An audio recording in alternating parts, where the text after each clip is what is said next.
What we're going to do here is show that this repeating decimal, 272727 forever, is actually equivalent, the same thing as this fraction, 3/7.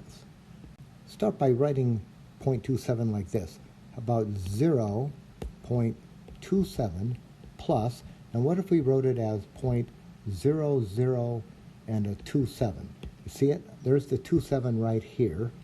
I'll underline this. I got that 27 there, and then I'm going to have two zeros, right? I'll have a blank, say a blank and a blank, because those are already there.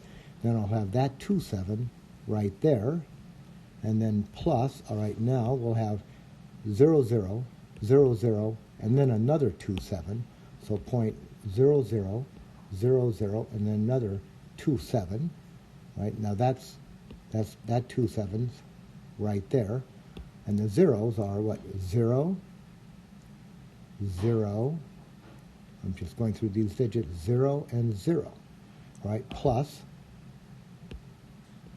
dot, dot, dot. What we have is this. You start with 0.27, and then you multiply it by, now there's two zeros, so this is tenths, hundredths. You're multiplying it by 100th. So if I go from here to here, I do that by multiplying by, well, you know what, maybe I'll use that one. Multiplying by 0.01. Then if I go from here to here, I'm also multiplying by 0.01. Go from here to the next one, I'm multiplying by 0.01.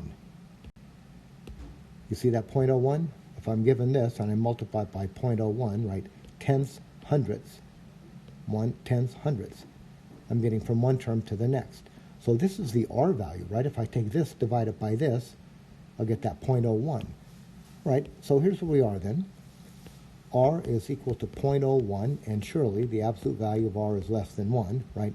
-1, less than R, less than 1. So we know this. If the absolute value of R is less than 1, which it is in our case, then the sum of those infinitely many terms is just A1, the first term, over 1 minus R. So we are going to get A1, which is the first term, 0.27, over 1 minus R, which is 0.01. I'm going to do this up here. So S sub infinity is now 0.27 over 1 minus 0.01 is 0.99. So now we're at 27 over 99. And I know 3 divides each one of these, so I'm going to just divide, well, actually 9 divides them, right? I can divide each one of these by 9. 9 will go into 27 3 times, 9 will go into 99 11 times, and that's exactly what I'm trying to show. All right, so I've got it, that infinite series there, that infinitely long decimal number is exactly 3/7. All right, so I'll just say that, 0.27, 27, 27 repeating is exactly 3/11.